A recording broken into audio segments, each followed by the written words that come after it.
Masayang araw po mga ka-PL. Naririto rin naman po tayo ngayon sa Macau. Nagmula po tayo sa Hong Kong. Naka-4 na araw ho tayo doon. Kahapon dumating kami ng Macau. Pang-5. Ito po ay pang-6 na. No? Itong araw na ito. Mamayang hapon, balik na po kami ng Pilipinas, mga kababayan. Ngayon, habang nandito pa po ako sa Macau, maya-mayang kaunti, babalik na naman kami ng Hong Kong para doon kami magmula pauwi ng Pilipinas. Hindi ko ho palalagpasin itong pagkakataong ito, mga kababayan, na ikwento sa inyo kung ano po ang mga ganap. Bagamat yung ibang kaganapan, nakita na ho ninyo sa mga YouTube channel namin, event po sa KOJC o KLC Hong Kong, meron pa pong iba. Ngayon, may nag-chat sa akin na isang subscriber, yan, kaibigan. Nakita niya raw, mga kababayan, sa video ng isang bangag vlogger, bangag vlogger, vlogger ni Bangag, ayan, na nagdakdak daw itong bangag vlogger. Ang sabi, kaya daw kami pinapunta dito ni Pastor sa Hong Kong at sa Macau, di umano makikipagkita daw kami. Parang tanga lang, no? Makikipagkita daw kami, mga kababayan, kay Pastor Apollo Kibuloy.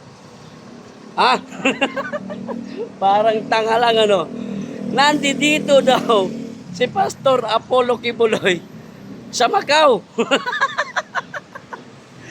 Bobo pa. Paano mapupunta si Pastor dito? Nasa bahay nga namin siya. Nakakatawa naman to, mga to. Sadali. Tatawid tayo ron. Tapid tayo din sa kabila. May parke. Hindi ko alam itong lugar na to. Baka ma-jaywalking tayo. Giyatay na to. Ngayon. Ikwento ko muna sa inyo yung mga ganap namin dito bago po natin ipagpatuloy yung iniingay nitong isang tawag dito, bangag vlogger. Dami ho naganap dito, mga kababayan. Sobrang ganda ho, napakasaya ho dito, mga kababayan. Ang dami namin lugar na pinuntahan, na napakagandang lugar.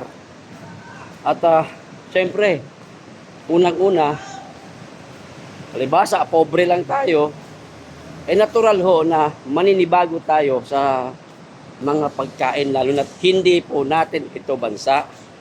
Pero, may mga ibang pagkain din naman na nakain na rin natin. Kahit na pobre lang tayo. Pero karamihan ho talaga, bago sa paningin ko, bago sa panlasa.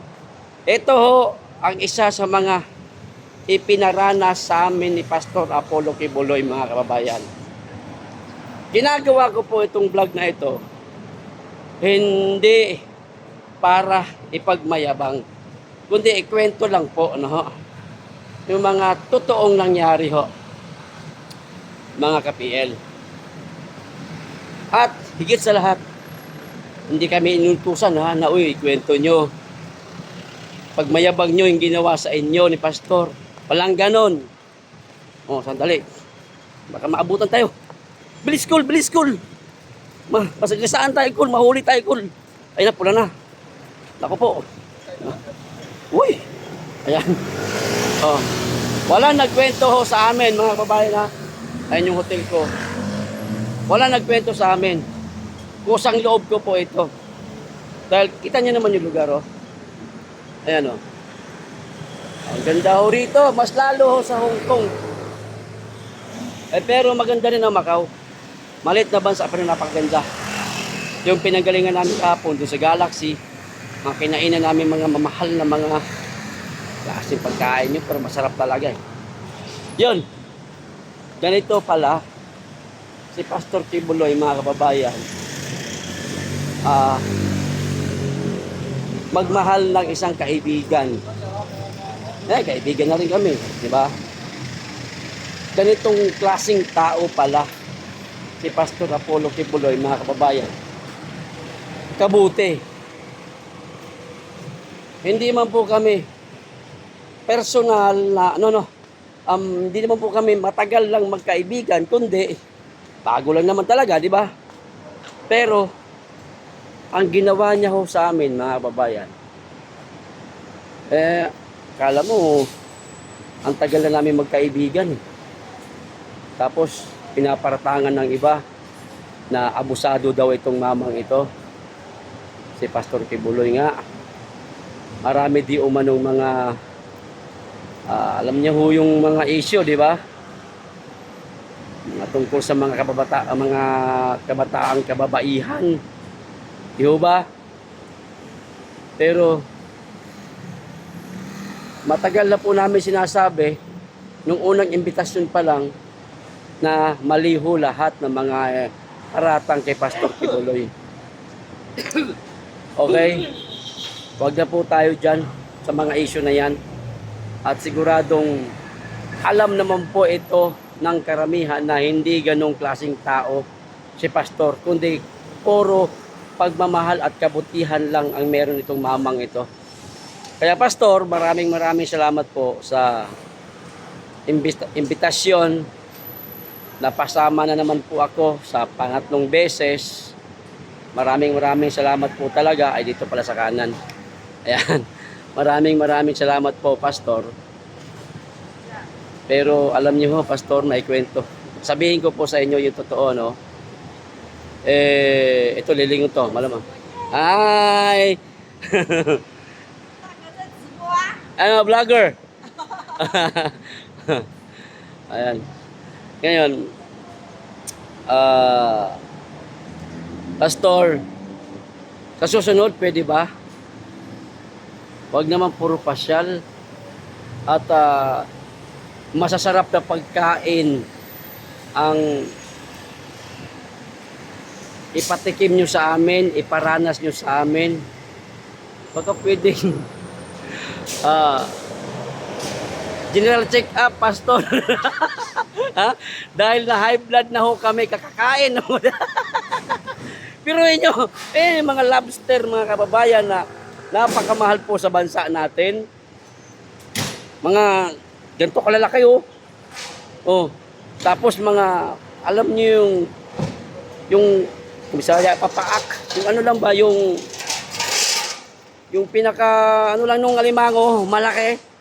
Taragis, dito mo makakain, mga kababayan. Kaso nga lang, hindi ho tayo kumakain ng ganun. Dahil unang-una, mataas na ho ang dugo natin. Oops! Doon lang ho tayo sa, kasagasaan pa yata ako tumama na to. Doon lang ho tayo sa pwede natin kainin. Gulay, manok, hotel na naman niya, casino. Daming casino dito. Baka, lamb, ayan. Kung ano-ano pa, basta wag lang yung mga bawal sa akin. Siyempre, unang-unang bawal dyan, baboy talaga. Doon lang ho tayo. Ang sasarap po ng pagkain. Kaya, Pastor, ito, aminin ko sa inyo, ha. Yung ibang mga pagkain na nakain ho namin dito, ako lang. Ewan ko yung iba dyan, mga kasama ko. First time ko po natikman. Pobre lang kasi talaga ako eh. Mahirap lang talaga ako. Kung ano ko, ito yung sinasabi ko, totoo ito. Mahirap lang talaga ako. Kaya yung ibang pagkain doon, first time ko pong matikman yun. Kung di dahil kay Pastor, hindi ko matitikman yun. Kung di dahil sa imbitasyon, kabutihan, pagmamahal ni Pastor sa amin, hindi ko matitikman yun. Pastor, maraming salamat talaga. Ulitin ko, pangalawang beses na. Sunod, wag naman puro gala at pagkain. Ipa-check up mo rin kami. Baka tumaas na yung BP namin. Magurgur na lang ka bigla. O, paano na yan? Okay. O, yan na nga. Balik tayo dun sa unang issue natin, mga kababayan. Dali, ano na ba itong narating ko? Nandito na ako. Sabalik tayo. Ako may magurgur tayo dito eh. Ano? Oh, balik tayo dun sa issue, mga kababayan, na ang sabi, na dito daw kami, kaya daw kami pinatawag, kaya daw kami inibita, kasi nandito daw, nagtatago si pastor, kaya pala hindi mahanap-hanap doon sa, sa KOGC, ano, pinuntahan na Glory Mountain, yung compound, lahat ng mga lugar na pwedeng pagtaguan ni pastor, pinuntahan na nila, Yusan, pati dun sa Malungon, wala. Walang pastor na natagpuan, mga kababayan. Oh, sabi nung isang pugok na vlogger, nasa Macau, unggoy pa rin. Parang, ano yun? Kung nandito si pastor, sana hindi lang ganitong saya ang naranasan ko. Matagal ko nang gustong makita ulit si pastor. Meron akong isang vlog. Live yun. Umiling ako talaga. Sabi ko, pastor, gusto ko po ulit kayo makita. Sana minsan makita ko kayo. Namin, magpakita ulit kayo sa amin. Wala. Oh, mismong kami, hindi namin alam kung nasa si pastor. Tapos maniniwala ka doon sa isang bugok na vlogger na yun na sinasabing nandito daw si pastor. Kalokohan mo. Pag mong niloloko mga subscriber mo. Mga taga KOJC nga, hindi nila alam kung nasa si pastor eh. Unggoy ka ba? Ayan po ang ugali ng mga fake news na vlogger, mga kababayan. Wala na ibang ginawa, kundi gumawa ng kasinungalingan. Palibhasa kasi, wala na ho sila maipagmalaki. Presidente nila Bangag, wala naman kasing nagawa. Kaya kung ano-ano na lang ginagawa nilang content, para lang meron silang magawang content, para magkaroon na sila ng views. Yan. Pero syempre tayo, nasa tama tayo, ayaw natin ng fake news. Nagsasabi tayo ng totoo. Ikaw vlogger ka, teka sa matila, tatawid, yatay.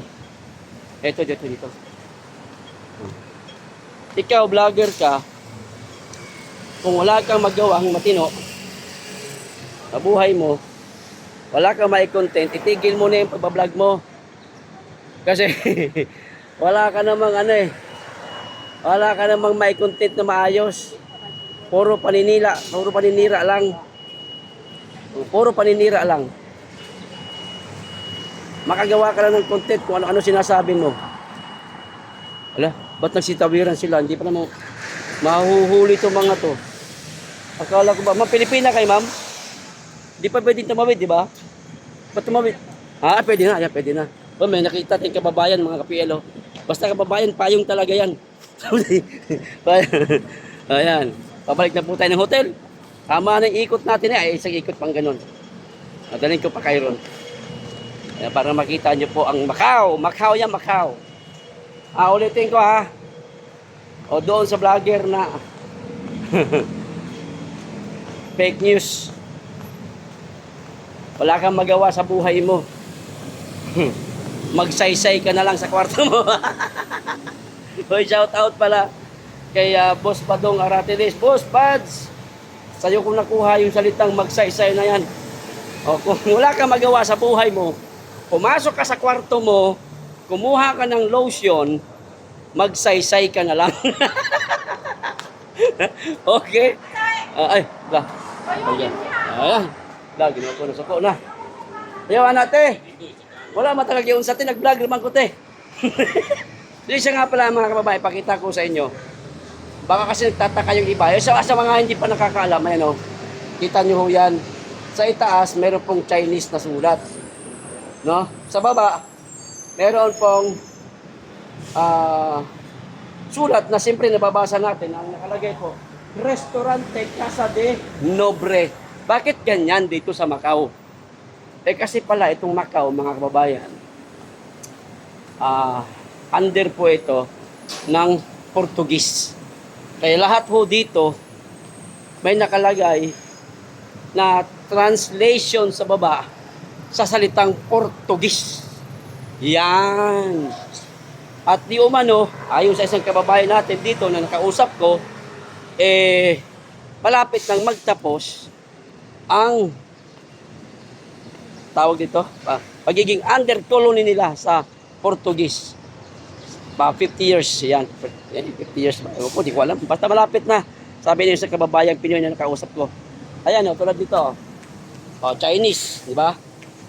Nakalagay yun, Avenida de Marciano Baptista.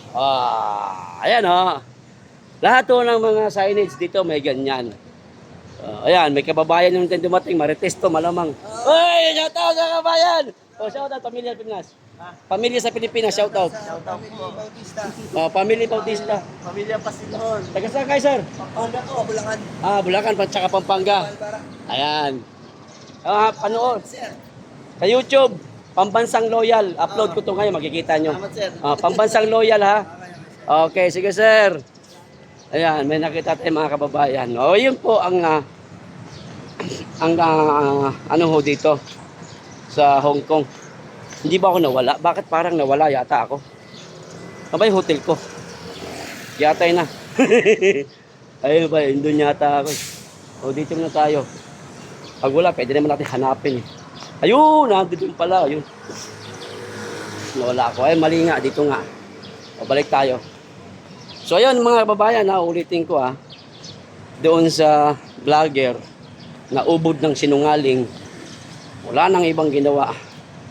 No? Yung sinasabi mo na yan, na nandito si Pastor, kasinungalingan yan. Okay? Hanggang dito lang mga ka-PL. Kita-kita po tayo mamaya. Maraming salamat. Mag-ingat kayong lagi. At higit sa lahat, mahalin po natin ang Pilipinas. Be blessed.